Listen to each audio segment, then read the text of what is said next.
Hi everyone, जय मां वैष्णो। वैसे तो मैंने आप लोगों के लिए कई सारे प्रोडक्टिव रूटीन बनाए हैं, लेकिन हर वीडियो के नीचे ना यही कमेंट होता है कि दीदी हमसे हो ही नहीं रहा है, पूरा दिन बिस्तर में ही निकल जाता है, हाथ से फोन छूटता ही नहीं है। इसीलिए ना मैं आप लोगों के लिए कुछ बढ़िया से हैक लेकर आई हूँ, जिन्हें अगर आप अच्छे से फॉलो करते हैं ना तो आपकी प्रोडक्टिविटी जरूर इंक्रीज होगी।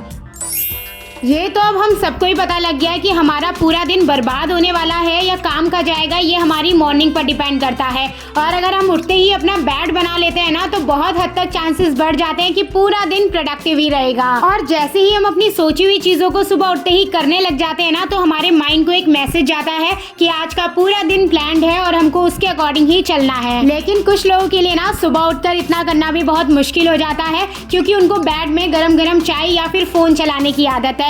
तो उन लोगों के लिए भी मेरे पास एक हैक है। आपको फोन तो उठाना है, लेकिन उसमें ना माइंडलेस स्क्रॉलिंग करने की जगह आपको पिंटरेस्ट देखना है। इससे आपकी फोन यूज करने की आदत भी बनी रहेगी और आप पूरे दिन डिस्ट्रैक्ट रहने की जगह मोटिवेटेड रहेंगे, क्योंकि कहीं ना पिंटरेस्ट आपको वही चीजें दिखा रहा होगा जो आपके गोल्स हैं और आज जिनके ऊपर आपको काम करना है। ये जो हमारी आज के काम को कल पर छोड़ने की आदत है ना, वही हमें प्रोडक्टिव बनने से रोकती है। जैसे लोहा लोहे को काटता है, उसी तरीके से ना इस वाली आदत को एक आदत काटेगी। आपको ना सुबह उठते ही अपने बाकी काम करते हुए ना बस इन वर्ड्स को रिपीट करना है, जो कि है do it now, I do it now. ऐसा कहने से ना आपके माइंड में अर्जेंसी का सिग्नल जाएगा, उसे लगेगा कि ये सारे काम बहुत इंपॉर्टेंट है और उन्हें आप ऑटोमेटिकली आज ही कंप्लीट कर लेंगे। इसके बाद ना आपको अपने स्कूल कॉलेज का बैग निकालना है, उसमें से डायरी निकालनी है या वो वाली नोटबुक जिसमें आप अपने स्कूल कॉलेज के इंपॉर्टेंट कामों को लिखते हैं। इसके बाद ना एक एक करके सारे इंपॉर्टेंट काम आपको अपनी टू डू लिस्ट में लिखने हैं। टू डू लिस्ट कंप्लीट करने के बाद ना आपको ईट दैट फ्रॉग वाली स्ट्रेटेजी फॉलो करनी है,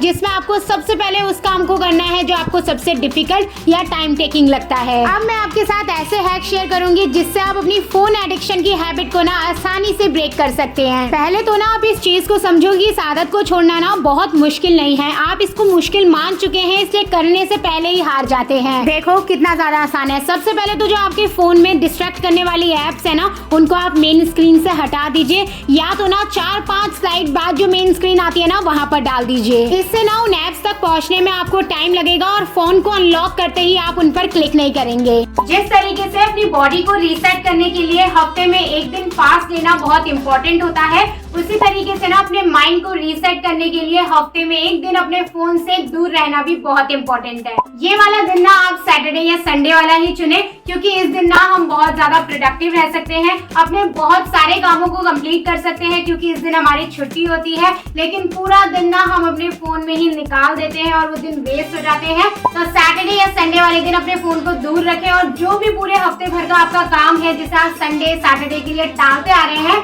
उसे कंप्लीट करें। इससे ना धीरे धीरे ज्यादा फोन यूज करने की आपकी हैबिट भी छूट जाएगी और आपको रियल सैटरडे और संडे का मतलब समझ आएगा।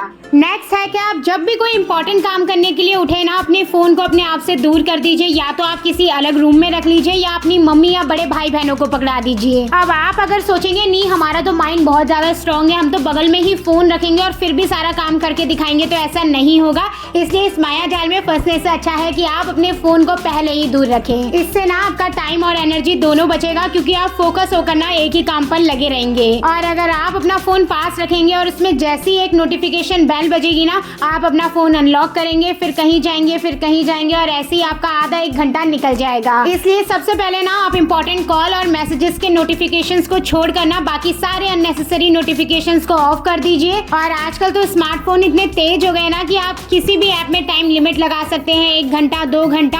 आपका टाइम पूरा होने के बाद ना वो ऐप खुलेगा नहीं। और ये सारे फीचर ना सिर्फ फोन में रखने के लिए नहीं है, आप इनको अपने फायदे के लिए यूज करिए। अब नेक्स्ट है रबर बैंड हैक। वैसे मुझे इसके बारे में पहले नहीं पता था, लेकिन जैसे मैंने इसको पढ़कर यूज करा ना, ये बहुत कमाल वर्क कर रहा था।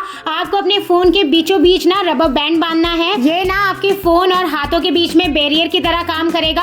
आप फोन कॉल्स तो इजीली उठा लेंगे, लेकिन बाकी एप्स को खोलने और यूज करने में आपको प्रॉब्लम आएगी। अब नेक्स्ट है कि अगर आपके पास 2 फोन है ना, तो एक फोन में आप सारे एप्स डाल दीजिए जिससे आप डिस्ट्रैक्ट होते हैं, और दूसरे फोन में ना आप अपने सारे काम की और पढ़ाई की चीजों को रखिए। अब जरूरी नहीं है इसके लिए आपके पास खुद के 2 फोन होने ही चाहिए, आप अपने पेरेंट्स या सिबलिंग्स के फोन का भी यूज कर सकते हैं। इससे होगा ये, जब भी आप अपने पढ़ने वाले फोन का यूज कर रहे होंगे ना, तो आप अपने एप्स वाले फोन को स्विच ऑफ करके साइड में रख सकते हैं और फोकसली स्टडी कर सकते हैं। नेक्स्ट है कि आप अपने डिस्ट्रैक्शंस के लिए ना सेपरेट टाइम निकाल दीजिए। अब आप बोलेंगे ये क्या बात हुई, यहाँ पढ़ने के लिए टाइम नहीं निकल रहा, आप डिस्ट्रैक्शंस की बात कर रहे हैं। क्योंकि देखो ये तो आप मानते हैं कि मैं आपको चाहे कितना ही बोल लूं कि फोन मत यूज करो, टीवी मत देखो, लैपटॉप मत चलाओ, फिर भी आपका ध्यान वहां जाएगा और आप यूज करेंगे। इससे बेटर है कि आप इनके लिए ना एक सेपरेट टाइम निकाल लीजिए कि मैं सारा काम होने के बाद शाम को 1 या 2 घंटे ये यूज करूंगा, मॉर्निंग में 1 घंटा, शाम को 1 घंटा यूज करूंगा। इससे ना आपके माइंड को पता रहेगा कि आप फोन यूज करने वाले हैं, लेकिन उससे पहले आपको काम करना पड़ेगा। ये पर्टिकुलर ऐसा हैक है जिसने मेरी प्रोडक्टिविटी को इंक्रीज करने में ना बहुत हेल्प करी है। आपको ना सोने से जस्ट 5 से 10 मिनट पहले ना एक नोटबुक और पेन लेकर बैठना है और अपने कल के दिन के लिए ना डे को प्लान करना है। इससे ना रात भर आपका माइंड प्रिपेयर रहेगा कि आपको ये सारे टास्क कल करने हैं और सुबह उठते ही ऑटोमेटिकली आपका माइंड और बॉडी दोनों इन कामों को करने के लिए रेडी हो जाएंगे। क्योंकि जब हम लिस्ट नहीं बनाते हैं ना तो हमारे माइंड को लगता है कि हमारे पास करने के लिए कोई अर्जेंट वर्क है ही नहीं, इसलिए हमें पूरा दिन बस आलस आता है। आप ना अपने रूम में, अपने स्टडी टेबल के पास, जहाँ भी आप ज्यादा उठते बैठते हैं ना, वहाँ पर एक कैलेंडर लगा लीजिए। कई बार ना हमें ध्यान ही नहीं होती कि कौन सा मंथ चल रहा है, कौन सी डेट चल रही है, जिस वजह से ना हम कई इंपॉर्टेंट टास्क और इवेंट्स को छोड़ देते हैं। और ऐसा ना सेम कई बार हमारे एग्जाम के साथ भी होता है। हमें लगता है एग्जाम में अभी बहुत टाइम है, हम बेफिक्र बैठे रहते हैं, लेकिन किसी दिन हम अचानक से डेट देख लेते हैं ना, तब हमें पता लगता है कि अरे एग्जाम में बहुत कम टाइम रह गया है। इसलिए बेहतर है कि आप अपने कैलेंडर में ना बर्थडे डेट्स, इवेंट्स, अपने एग्जाम की डेट्स, प्रैक्टिकल डेट्स वगैरह को ना मार्क करके रखें और डेली चेक करें कि कौन सी इंपॉर्टेंट चीज का टाइम पास आ रहा है। मैंने भी ना ये चीज थोड़ी सी लेट सीखी है। मेरे पास वैसा कैलेंडर तो नहीं है, लेकिन डायरी में बना हुआ है तो मैं उसी को यूज करती हूँ। इस बार अगर आपको दिवाली में, न्यू ईयर में कैलेंडर्स मिलेंगे ना तो उनको ऐसे ही फेंकना मत। जब मुझे चीजों के बारे में ज्यादा नॉलेज नहीं थी ना, तब मेरे साथ ऐसा होता था कि किसी दिन मुझे बहुत ज्यादा एनर्जेटिक, फ्रेश महसूस होता था और किसी दिन ना मुझे बहुत लो महसूस होता था बिना बात के, लेकिन उसके पीछे का रीजन ना मुझे समझ नहीं आता था। लेकिन अब जैसे जैसे मैंने चीजों को समझा, अपनी बॉडी के बारे में समझा ना, तो मुझे पता लगा कि इसका बहुत बड़ा कारण है मेरी नींद। और अगर आपको लगता है कि एक दिन 18 घंटे काम करके और अगले दिन हम पूरा सोएंगे तो हम प्रोडक्टिव रहेंगे, तो ये आपकी बहुत बड़ी गलतफहमी है। आपको प्रोडक्टिव रहने के लिए सेम टाइम पर डेली सोना और उठना पड़ेगा। आपने वैसे कभी ये चीज नोटिस करी है कि जिस दिन आप सुबह ठान कर एक्सरसाइज करते हैं, थोड़ी वॉक कर लेते हैं,